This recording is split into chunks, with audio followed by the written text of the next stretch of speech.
Shui, aujourd'hui on va parler des plantes et des fleurs à ne surtout pas avoir chez soi parce qu'elles apportent une énergie négative. Alors on va éviter tout d'abord le chrysanthème jaune parce qu'il fait référence à la mort et à l'énergie négative, mais aussi au deuil et à la nostalgie. D'ailleurs dans certaines cultures asiatiques c'est utilisé comme une référence aux rayons de soleil et renvoie tout de suite au domaine des enterrements. Cela peut refroidir l'énergie familiale dans une maison. Le camélia représente une force distante et froide. Il pousse souvent dans l'ombre et réfère aux esprits errants. Ses pétales tombent très vite, un peu en symbole des choses liées à la perte. Si vous le mettez proche d'une entrée ou des chambres, ça peut perturber le sommeil de tous les habitants de la maisonnée. Alors le lilas violet et pas blanc est lié aux esprits qui n'ont pas retrouvé la paix. Sa couleur renvoie à une énergie instable, ni totalement vide, ni totalement apaisante. Il peut créer de la tristesse ou de la fatigue mentale. Placez-le dans les zones de la méditation et de la réflexion, mais jamais dans les pièces partagées. Le coquelicot représente la fin d'un souvenir. En Orient, il est bien sûr lié à l'opium, c'est comme ça qu'on l'appelle d'ailleurs.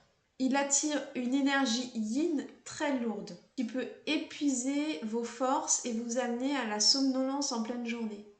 Sinon, si vous êtes vraiment accro au coquelicot, vous pouvez toujours avoir une toile chez vous. Alors le lys de Pâques a une énergie, lui, descendante. Ça peut être toxique et alourdir la motivation. Ça peut provoquer des vertiges et des troubles digestifs. Alors le jasmin nocturne, d'ailleurs j'en ai vu une fois à une exposition du Moco ou de la Panacée à Montpellier. Il y avait une exposition avec une lumière bleue pour représenter donc la nuit. Aucune fenêtre ouverte, toutes les fenêtres avec des rideaux occultants, la pièce totalement noire, des lumières bleues et on voyait à peine le blanc des jasmins de nuit. Ce sont des jasmins qui s'ouvrent uniquement, la fleur et clôt uniquement la nuit, le jour elle se referme. Alors cette plante, le jasmin de nuit, est vraiment très particulière. Elle attire une énergie très yin. Elle peut provoquer des rêves étranges et des insomnies. Il faut les mettre loin des fenêtres et loin des chambres. Et alors une plante, ou plutôt un arbre qu'on ne pensait pas, c'est l'abricotier à fleurs et à fruits. Il apporte une perturbation énergétique. Il peut apporter retard et confusion. Gardez-le toujours en bonne santé, mais s'il est fané, débarrassez-vous-en. Évitez la rose noire car elle instaure une distance émotionnelle.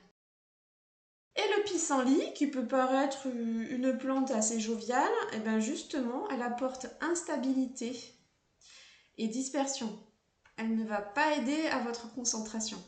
Donc c'est intéressant chez vous de visualiser et de voir l'impact que les fleurs ont chez vous.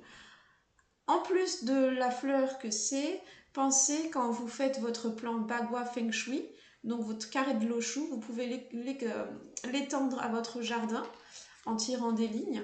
Et là, vous apercevez qu'il y a aussi des formes de fleurs et de plantes qu'on ne met pas n'importe où et qui se réfèrent à un élément. Par exemple, les feuilles à bout rond, les feuilles à bout pointu, réfèrent à un élément, feu, terre, métal ou bois, etc. Et il y a des éléments à ne pas mettre et à mettre dans un jardin. Je ferai une autre vidéo sur aussi où placer l'eau et les 4 animaux sacrés dans un jardin. À bientôt, chers passionnés de Feng Shui.